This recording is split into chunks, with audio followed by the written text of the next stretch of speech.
In a land where night clung heavy and cold, dark clouds hid the stars, and winds howled through twisted trees, a small village of stone houses sat near a black forest, the air thick with damp earth and smoke.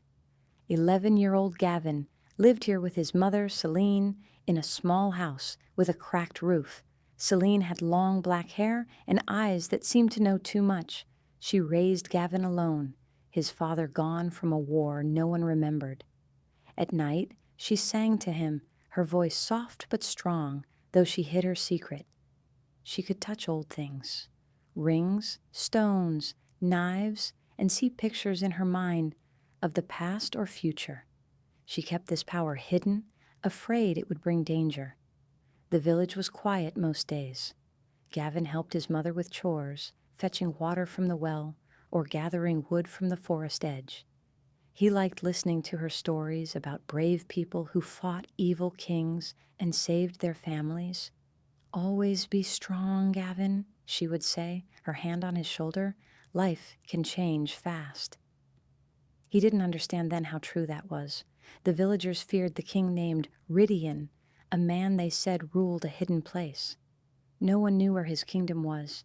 It moved like mist, protected by spells. Stories said he took people with special powers to serve him, but Gavin thought they were just tales to scare kids. One night, thunder shook the sky, and rain hit the ground hard. Gavin was in bed, listening to the storm when horses ran through the village, their hooves loud in the mud. Doors banged open, and shouts filled the air. Celine jumped up, her face pale. "Stay here," she told Gavin, but he followed her to the door. Soldiers in black armor, their cloaks marked with a thorned crown, broke into the house. Their leader pointed at Celine. "You're the one. The king knows you see things. Come with us." Celine backed away, her eyes wide. "Leave my son alone," she said, her voice steady despite the fear. The soldiers laughed, one of them grabbing her arm. Gavin rushed forward, small and angry, picking up a knife from the table. "Let her go!" he yelled, swinging it. The soldier turned, his face hidden behind a helmet, and hit Gavin's head with a fist. Pain exploded like fire in his skull, and the world spun into darkness. When Gavin woke, the storm had stopped, but the house was silent. His head throbbed, blood sticky on his forehead. He called for his mother, but no answer came. The door hung open, mud tracks on the floor. Outside, the village was a ruin. Houses burned, smoke rising from the roofs, bodies lying in the dirt. Neighbors he knew, people who had shared bread with him, were gone or dead. Gavin's heart pounded as he searched, calling Celine's name. She was gone, taken by Rydian because of her gift. She could touch relics and see visions, and the king wanted that power to see his enemies' moves and keep his throne safe. Gavin sat in the dirt, tears mixing with blood on his face. He was alone, scared, and hungry. The sun started to rise, casting a weak light on the mess. He didn't know what to do. For the rest of that day, he stayed in the house, hiding under the table when he heard sounds outside. Maybe the soldiers would come back. He found some bread in a basket and ate it, his hands shaking. The pain in his head made him dizzy, but he couldn't stop thinking about Celine. Where was she? Was she hurt? He remembered her singing to him, her voice like a warm blanket. Now, everything was cold. As night came again, Gavin knew he couldn't stay. The village felt like a grave. He wrapped a cloth around his head wound and took the knife, slipping it into his belt. He remembered Celine's mentioning an old woman named Elra in the next village. Elra knew herbs and healing, and Celine called her a friend. Maybe Elra could help him find his mother, or at least fix his head. Gavin left the house, looking back one last time. The forest path was dark, trees closing in like walls. The ground was muddy from the rain, sucking at his shoes. Owls hooted and branches snapped, making him jump. "Don't be scared," he told himself, gripping the knife. "Mom needs me." He walked all night, his legs aching, his head pounding.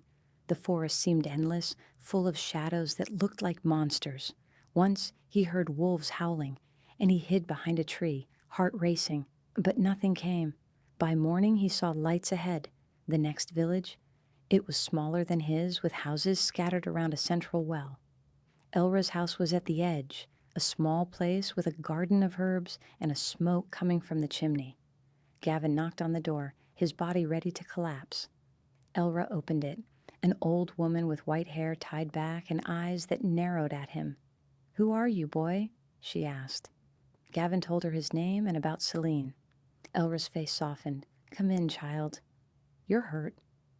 She sat him by the fire, gave him water, and cleaned his wound with a wet cloth. It stung, but Gavin bit his lip. "Soldiers took her," he said, his voice breaking, "because she can see things." Elra nodded, her face grim. "Rydian's men?" "I've heard the stories. His kingdom is hidden by magic. No one finds it unless he wants them to. Celine's gift is rare. He'll use her to see the future, to win his wars." Gavin cried then, the reality hitting him. Elra let him stay, giving him a blanket and some soup. "You'll live here for now," she said. "You're too young to chase kings." Days turned into weeks. Gavin helped Elra with her garden, learning about herbs that healed wounds or eased pain. The village people were kind, giving him clothes and food. But every night, Gavin dreamed of Celine, chained in a dark place, calling for him. He asked travelers who passed through about Rydian's kingdom. "It's a myth," some said, "a castle that appears under a red moon," others whispered. No one knew more. Gavin grew stronger, his body filling out as years passed. He learned to chop wood, fix roofs, and fight with a stick to protect himself. Elra taught him to read from old books, stories of magic and heroes. "Knowledge is power," she said. By the time Gavin was 15, he was tall for his age, his hands calloused from work. He worked as a helper in the village, carrying loads for the smith or helping farmers. But he never forgot his mother. He saved coins from his work, thinking he might buy a horse to search for her. Elra warned him, "Rydian is dangerous. His soldiers kill anyone who looks for his land." Gavin didn't listen. He practiced with a wooden sword, imagining fighting the soldiers who took Celine. Years went by slowly. At 18, Gavin left the village for short trips, visiting nearby towns to ask about the hidden kingdom. He heard rumors, a map in an old temple, a red eclipse that showed the way, but nothing solid. He returned to Elra, frustrated. "She's out there," he said. Elra patted his shoulder. "Patience, boy. Rushing gets you killed." At 20, Gavin was a man, broad-shouldered and quiet. He built his own small hut near Elra's, working as a woodcutter in the forest. The work was hard, swinging an axe all day, but it made him strong. He thought of Celine every time he swung, imagining breaking her chains. The village life was simple. Markets on market days, stories by the fire at night, but Gavin felt empty. Elra grew older, her steps slower. "You're like a son to me," she said one day, "but I know you'll leave to find her." When Gavin turned 26, he was known in the village as a reliable man, but his eyes held a shadow. His hair was dark, like Celine's, his face marked by a scar from his head wound long ago. He still asked strangers about Rydian. One rainy night, a traveler came to Elra's house for shelter. He was tall, dressed in a black cloak, his face pale and thin. His eyes glowed faintly red in the firelight. Elra opened the door, but her face went white. "Corvus," she whispered, "what are you doing here?" Corvus stepped in, water dripping from his cloak. He looked at Gavin, his gaze sharp. "You have the look of someone lost," he said, his voice low and smooth. Gavin told him about Celine, the words pouring out after years of holding them in. Corvus listened, not moving. 15 years is a long time," he said, "but she's alive. Rydian needs her visions." Gavin leaned forward. "How do you know?" Corvus smiled, showing sharp teeth that made Gavin's skin crawl. "I've lived long. I know things, but you're not ready to face him. You're strong, but not enough." Elra shook her head. "Don't listen to him, Gavin. He's not like us." "What are you?" Gavin asked. Corvus pulled back his lips, showing fangs. "A vampire. I drink blood to live forever. I can give you power, Speed, strength, life that doesn't end. But it's a curse, too. The sun burns you, the hunger never stops. Elra stood up. No, Corvus, he's not for you. Gavin thought of Celine, suffering all these years. If it helps me save her, I'll do it. Corvus nodded. Come outside. They went into the rain under a tree. Corvus bit Gavin's neck, the pain sharp and cold.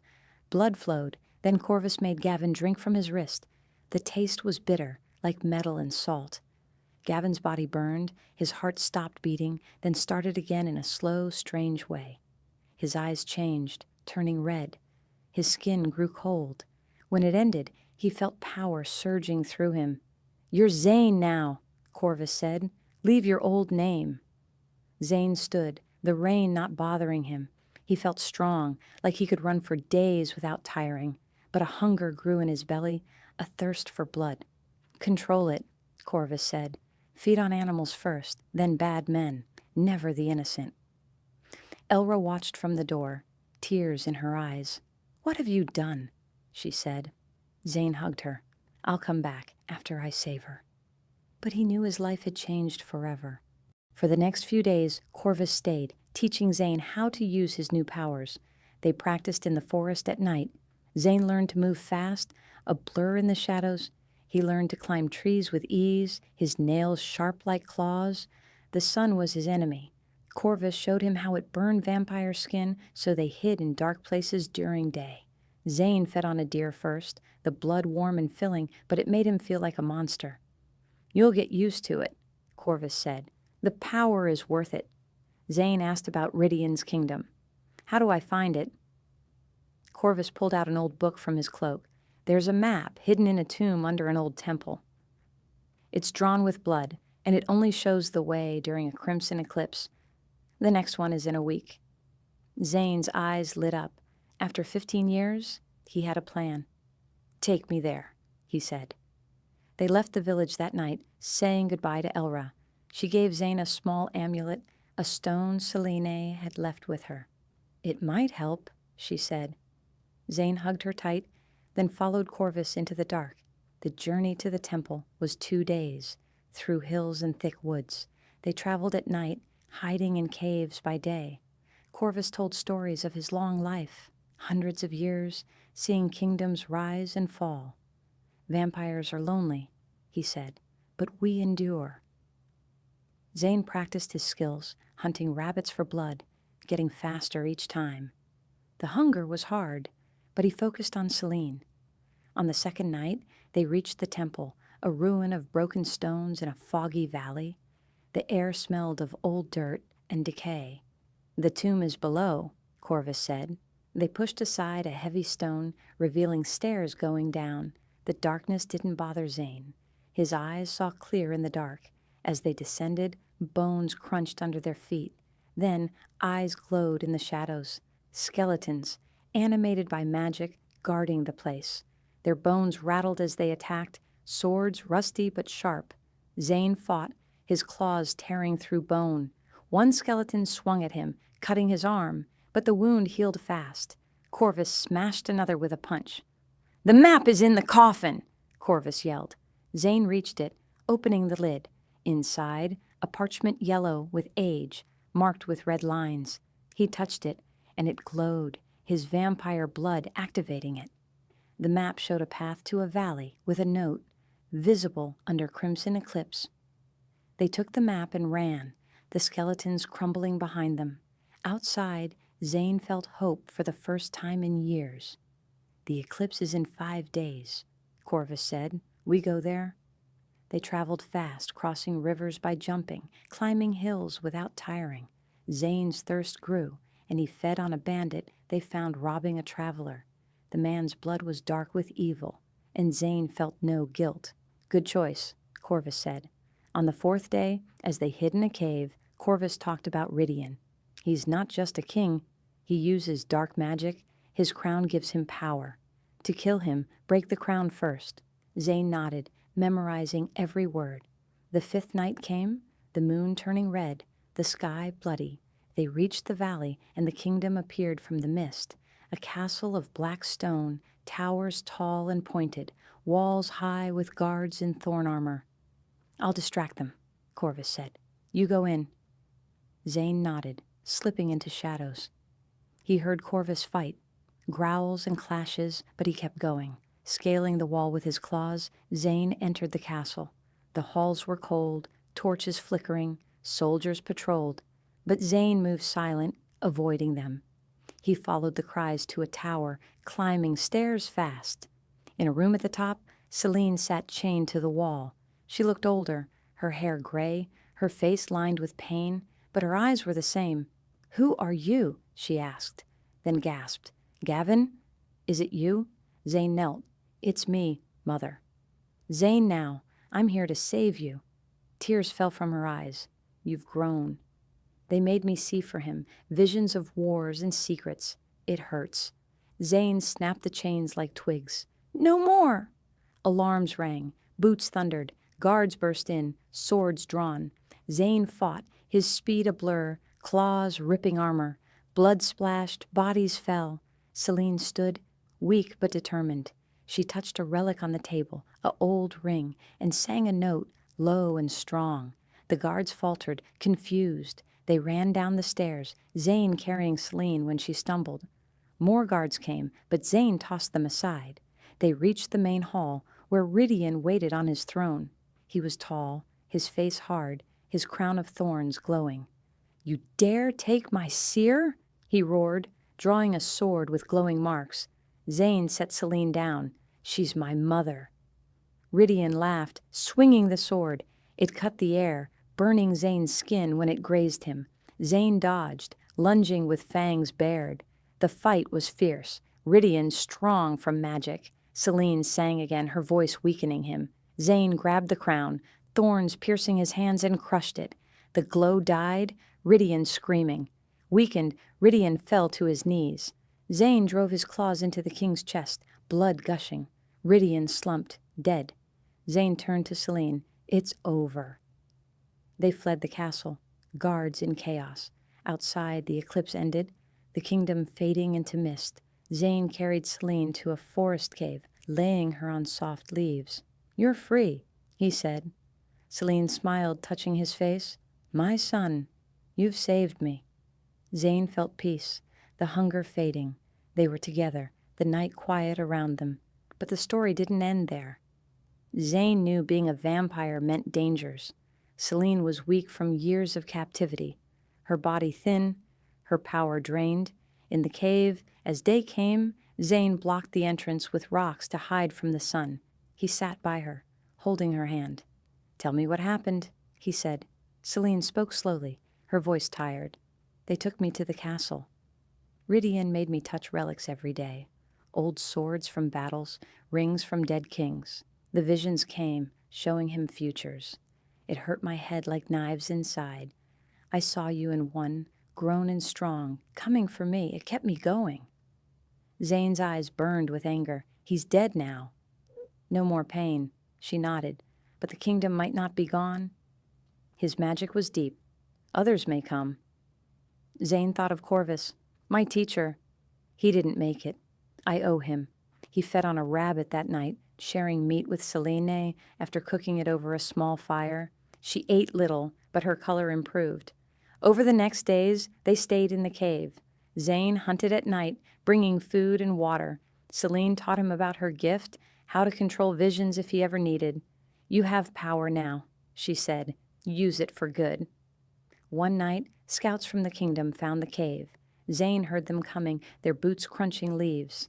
"Stay here," he told Celine. He slipped out, moving like shadow. There were 5 armored swords ready. Zane attacked from behind, silent. His claws cut throats, blood quiet on the ground. He dragged the bodies away, hiding them. "They're gone," he told Celine, his hands red.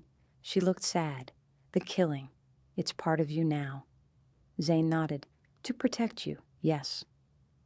They left the cave after a week, traveling to Elra's village.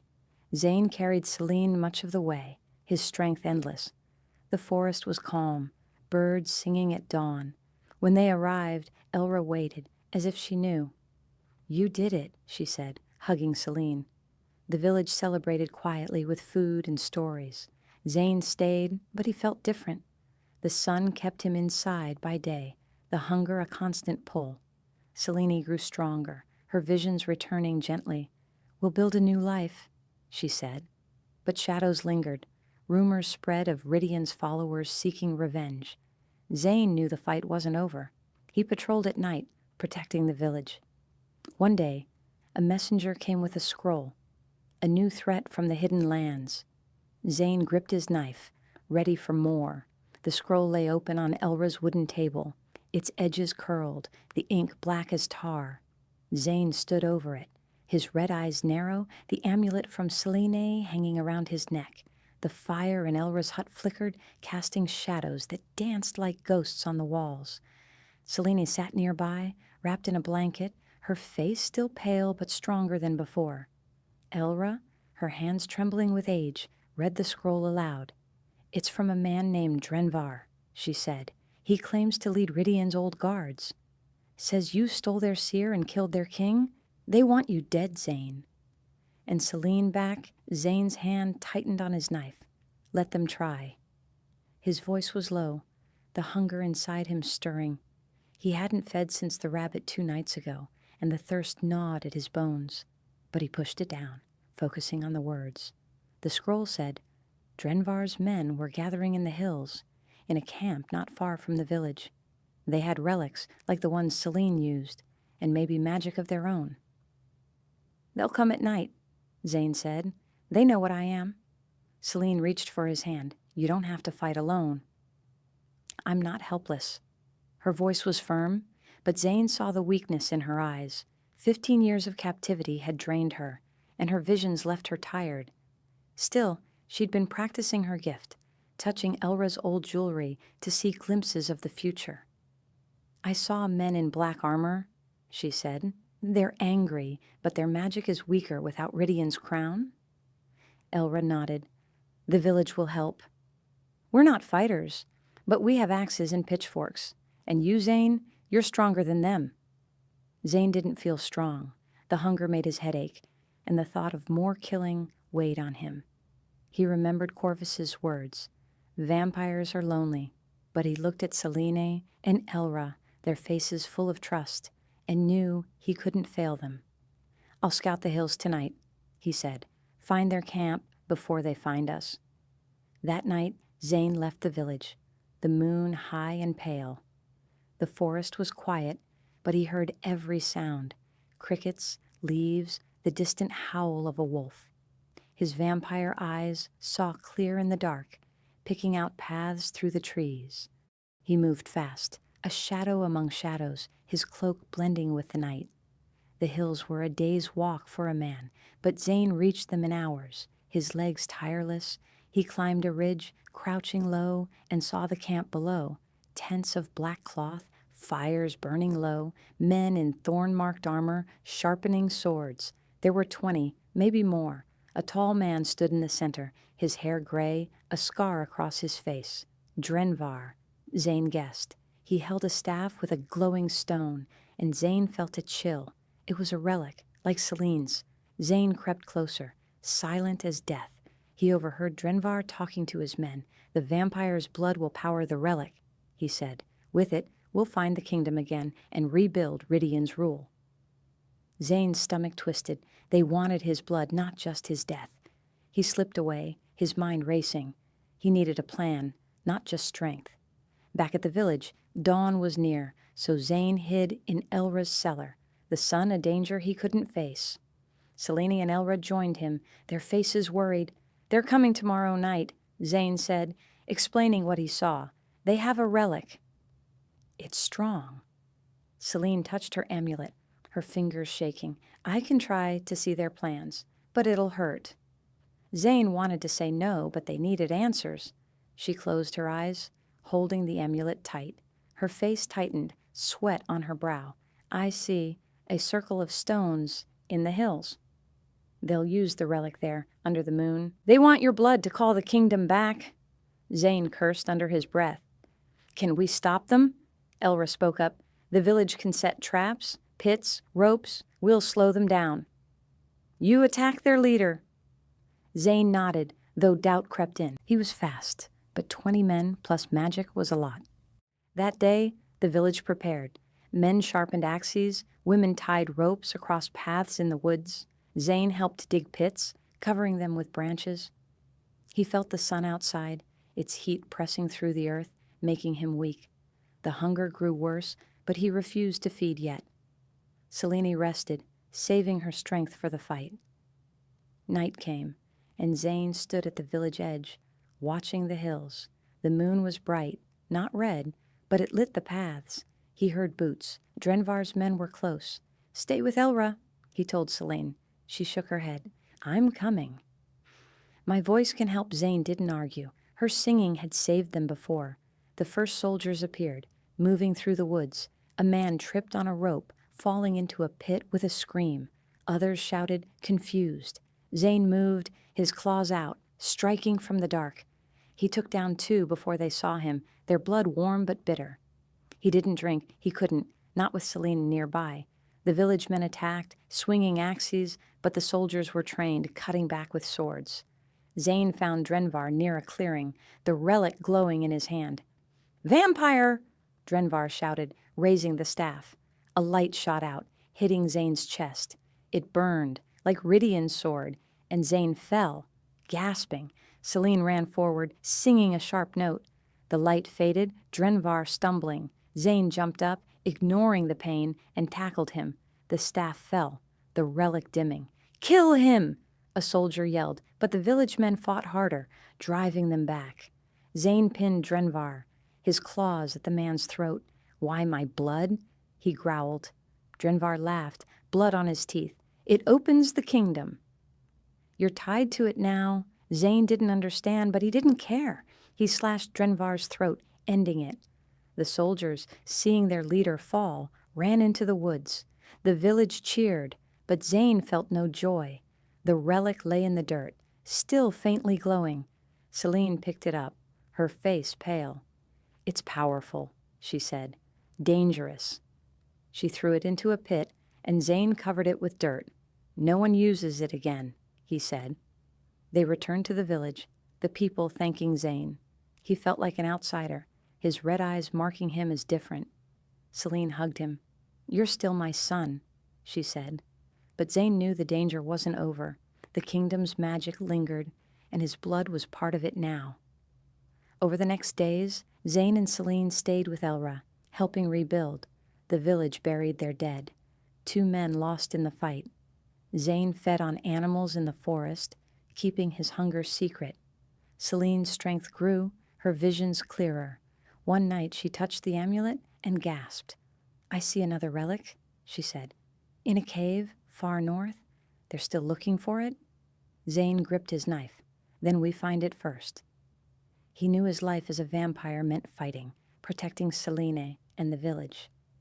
The forest seemed darker now, full of secrets. He and Selene prepared to leave, Elra giving them food and a map of the north. As they set out, the moon rose, cold and sharp. Zane felt the hunger, but also hope. He had his mother, and he'd face whatever came next. The forest stretched north, its trees tall and bare, their branches scratching the sky like claws. Zane carried a sack of food from Elra, bread, dried meat, and apples, while Selene held the map, its lines faded but clear enough under the moonlight. The night was cold, the air sharp with the smell of pine and wet earth. Zane's red eyes scanned the shadows, his vampire senses picking up every sound. A fox darting through bushes, an owl's soft hoot. The hunger gnawed at his stomach, a dull ache he tried to ignore. He hadn't fed since the fight with Drenvar's men 2 nights ago, and the thirst made his hands shake. Selene walked beside him, her steps slow but steady. Her gray hair was tied back, and the amulet Elra gave her hung around her neck, glinting faintly. She was stronger now, eating more, but her years in Rydian's castle had left her thin, her face lined with pain. "The cave is 3 days north," she said, her voice quiet.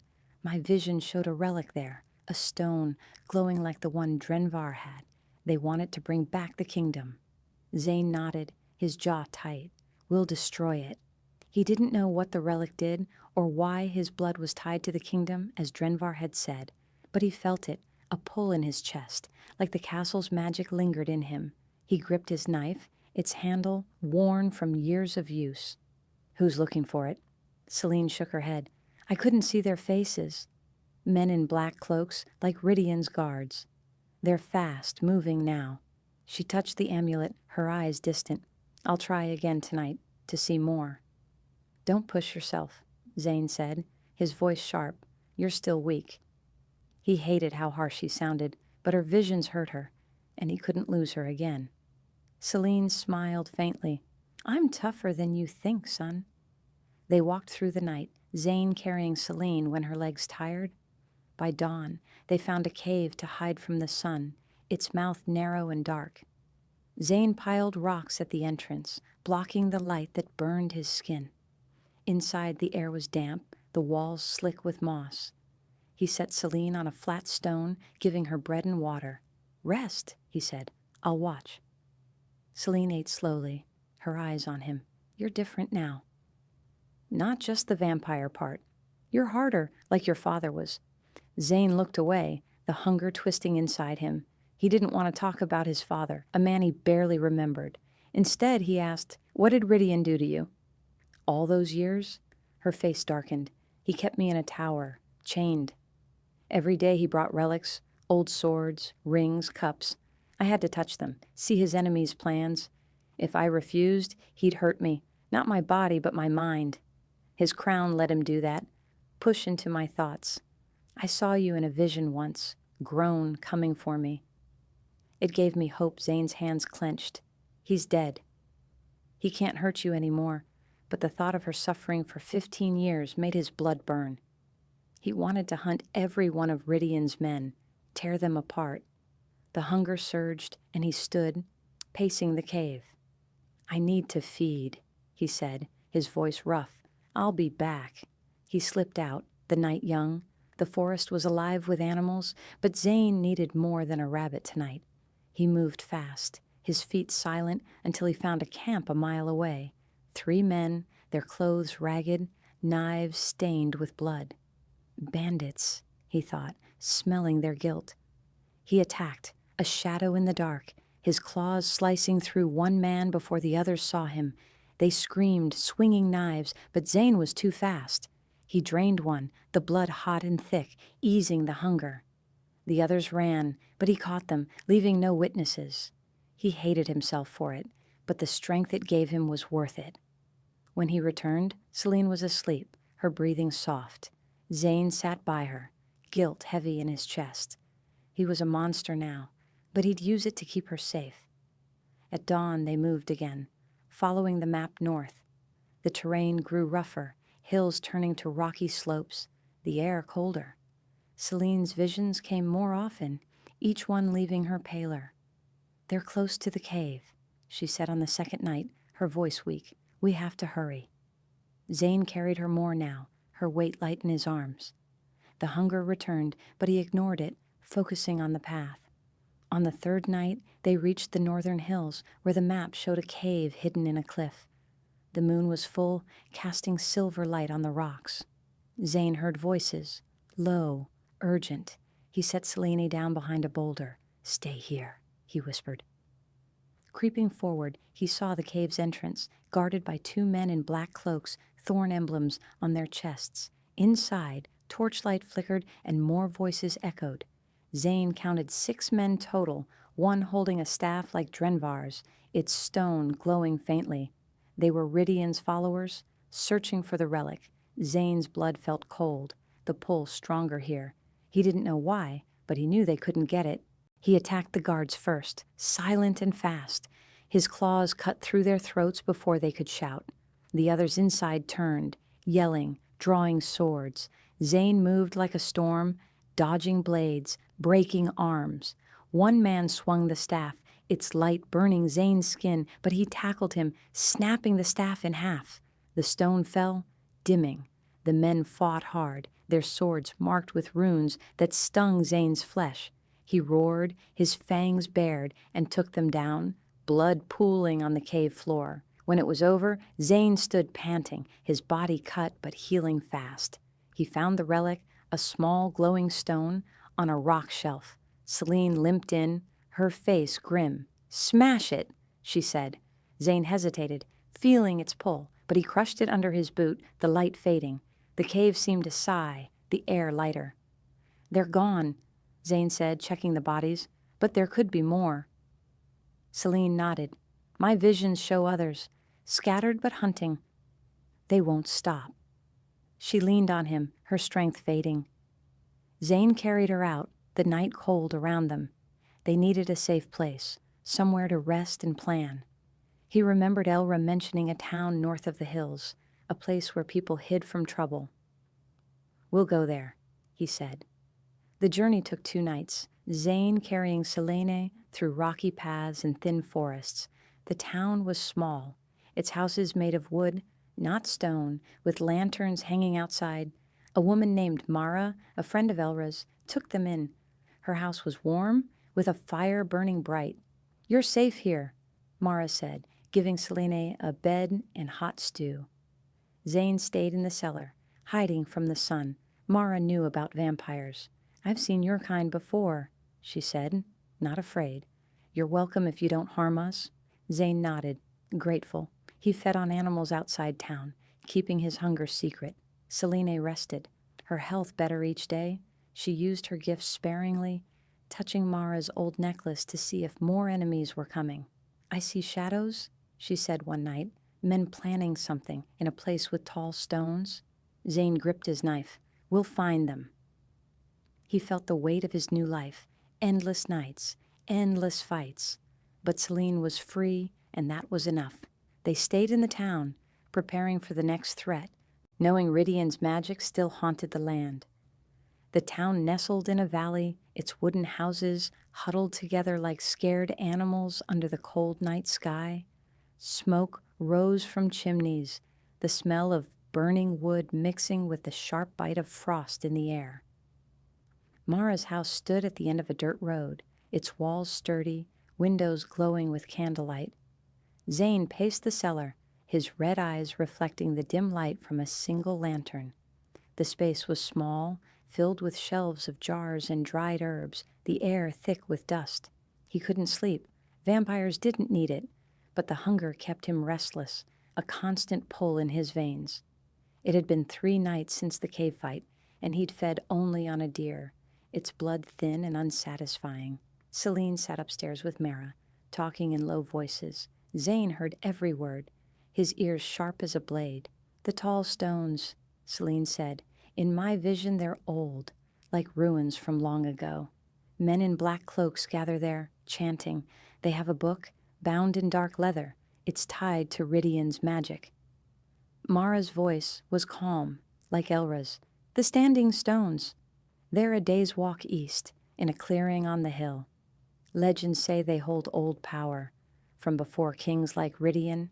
If they're planning there, it's bad." Zane climbed the stairs, the wood creaking under his feet. "We go tonight," he said, entering the room. Celine looked at him, her face worried. She'd gained some weight, her cheeks less hollow, but her eyes still held shadows from her years in chains. "It's too soon. You're not healed fully from the last fight." Zane touched his side, where a sword cut from the cave had left a scar, slow to fade because of the runes. "I'm fine." "The longer we wait, the stronger they get," Mara nodded, handing him a cloak. "Take this. It's thick, hides you better, and food for Celine, bread, cheese." They left at midnight, the town quiet behind them. Zane carried Selene on his back when the path grew steep, her arms around his neck. The hills east were rocky, the ground hard with frost. The wind whispered through grass, carrying the scent of distant rain. Zane's mind wandered to Corvus, his teacher, lost in the kingdom's mist. "He saved me," Zane said to Celine. "Without him, I couldn't have found you." Celine tightened her hold. "He chose you for a reason." "You're strong, Zane, but remember, you're not alone." Her words eased the hunger a bit, but as they neared the standing stones, Zane felt the pull again, like the kingdom's magic tugging at his blood. The stones appeared in a clearing, tall slabs of gray rock arranged in a circle like fingers pointing to the sky. Moss covered them, and faint marks, old runes, glowed under the moon. Zane set Celine behind a bush. "Stay hidden." "I'll check." He moved silent, a shadow among the stones. Voices came from the center. 5 men in black cloaks, their faces hidden. One held a book, reading words Zane didn't know. A fire burned low, casting red light. They had a bowl filled with dark liquid. Blood, Zane smelled. One man looked up, his eyes sharp. "He's here." The vampire. They drew knives, the blades glowing with runes. Zane cursed. How did they know? He lunged, claws out, taking down the first man with a slash to the throat. Blood sprayed, the hunger surging. He fought it, focusing on the others. They chanted, the book glowing and a light shot from it, hitting Zane's leg. Pain burned, like fire in his bones, slowing him. Celine stepped out, singing a note high and clear. The light faded, the men stumbling. Zane used the moment, breaking one's arm, snapping another's neck. The leader, holding the book, shouted, "Your blood calls us! Rydian's curse binds you." Zane tackled him, the book falling. He drove his knife into the man's chest, blood soaking the ground. The last 2 ran, but Zane caught them, his speed too great. When it was over, he stood panting, the hunger screaming. He turned away from the blood, fists clenched. Celine approached, picking up the book. "It's a spell book, tied to the relics. They were trying to call the kingdom back, using your blood as a key." She tore pages, throwing them into the fire. The book burned, smoke thick and black. Zane felt the pull lessen, but not gone. "Why me?" he asked. "Your vampire blood mixed with the kingdom's magic when you broke the crown?" Celine said. "It linked you." "We need to break that link, or they'll keep coming." Zane nodded, helping her back to the town. The fight had taken much from him, his wounds slow to heal. Back at Mara's, they rested. Zane fed on a goat in the barn, the blood helping, but he felt tired, the sun rising soon. The next night, Celine touched the amulet again.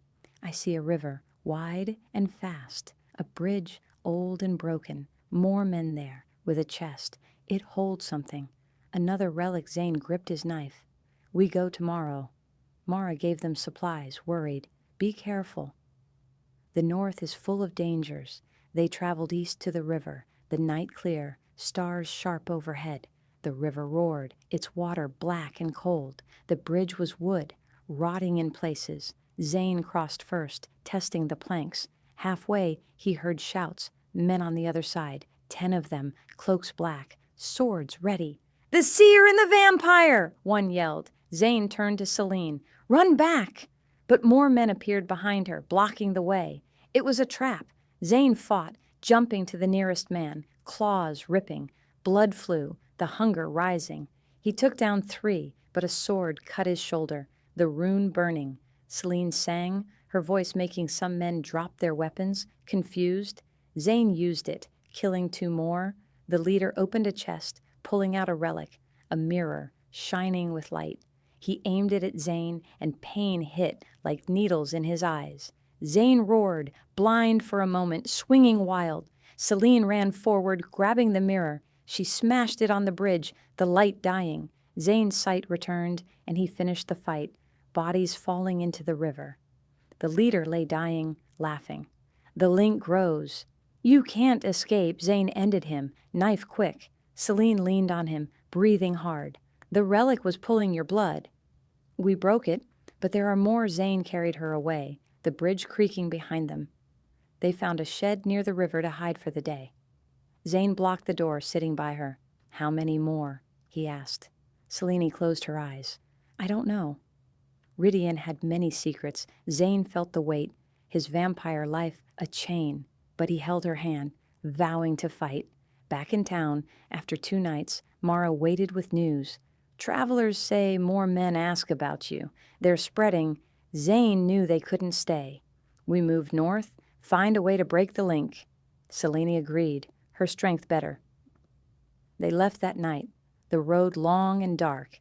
The road north wound like a snake through low hills, the ground hard with frost, the air sharp with the smell of pine. Zane led the way, his cloak pulled tight against the wind, his red eyes scanning for threats. Celine walked beside him, her steps firm now, a stick in her hand for support. The night was quiet, but Zane heard everything, the rustle of leaves, the distant call of birds, the beat of Selene's heart. The hunger was a low hum in his body, controlled but always there, like a shadow he couldn't shake.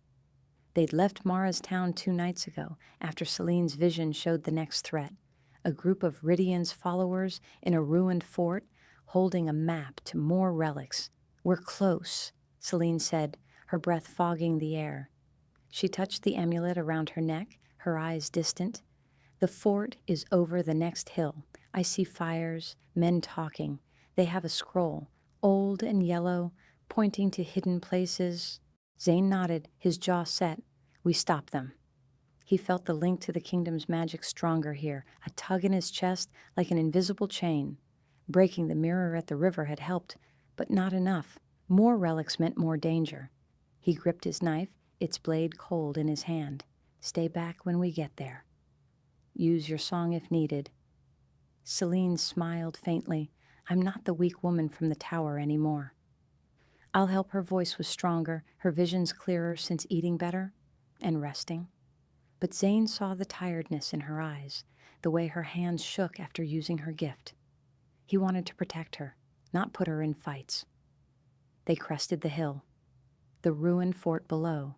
Broken walls of gray stone, towers leaning like drunk men, vines crawling over everything, fires burned inside, shadows moving. Zane counted 8 men, their cloaks black, thorn marks on their chests.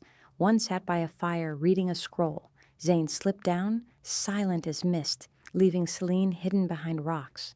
He approached the wall, climbing with his claws, peering over. The leader, a short man with a beard, spoke.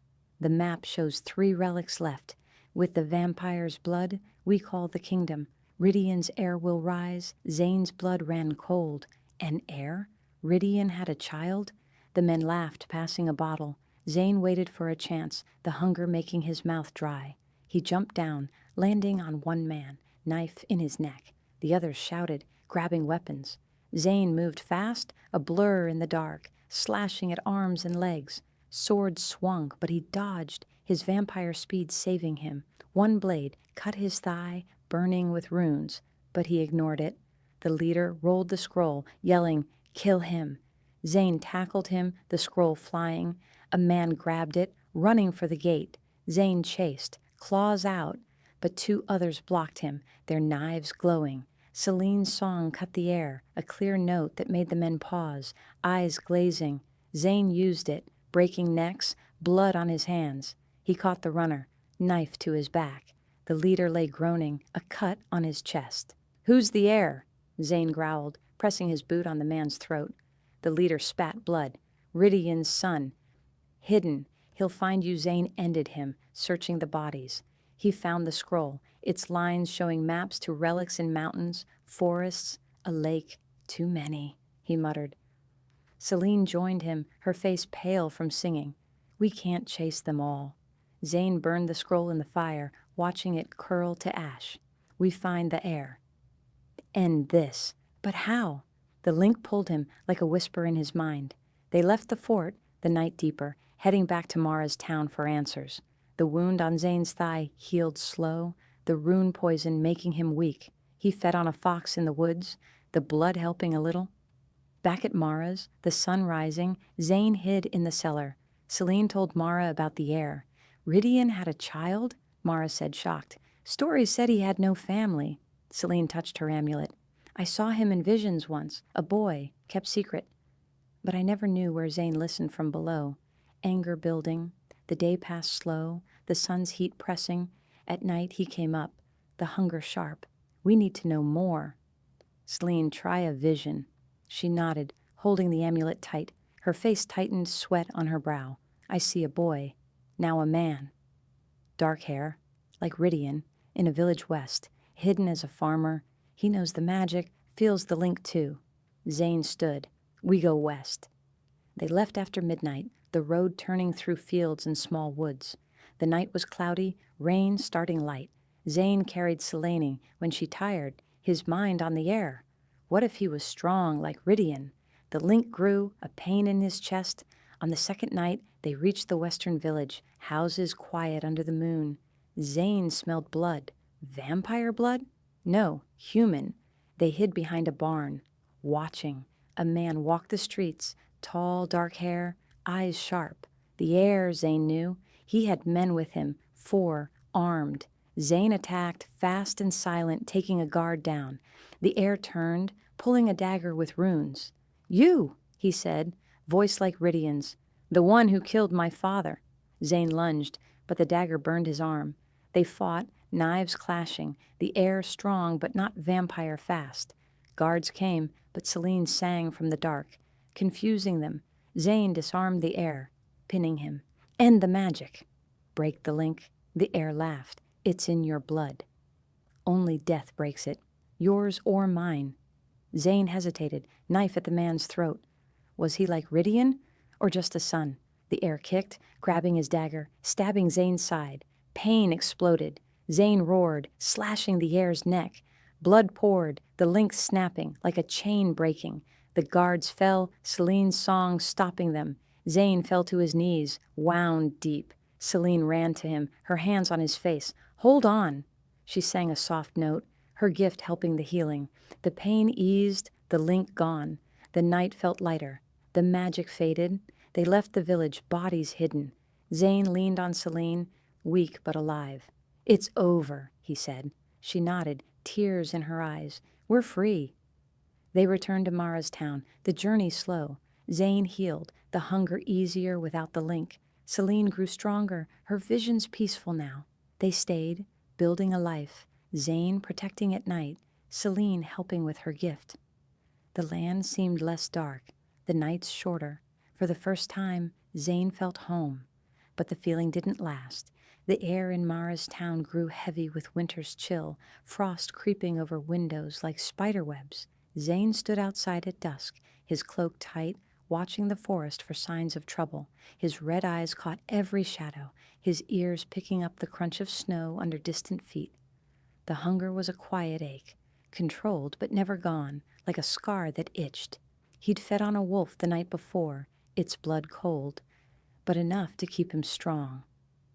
Inside Mara's house, Selene sat by the fire, her hands wrapped around a cup of tea. Her gray hair was tied back, her face less pale now, but lines of worry stayed. She'd been using her gift more, touching her amulet to see visions of Rydian's followers. "They're not done," she told Zane, her voice low. Thorn's warning was true. "I see a cave in the mountains, a woman with a book and men in black cloaks. They want your blood." Zane gripped his knife, its handle smooth from years of use. "They can't have it." The link to Rydian's magic was gone, broken when he killed the air, but the pull of the kingdom lingered like a whisper in his bones. He didn't understand it, but he knew it meant danger. "Where's the cave?" Selene closed her eyes, touching the amulet. "North, past the hills, where the snow is deep." "It's a hard climb." Her face tightened, a bead of sweat on her brow. Zane hated how her visions hurt her, but they needed answers. "Rest," he said. "We leave tomorrow night." Mara overheard, her face grim. "I know those mountains. The paths are narrow, the cold kills. Take these." She gave them thick cloaks and boots, plus a bag of bread and dried meat. "There's a town halfway, called Frostwick. You can rest there."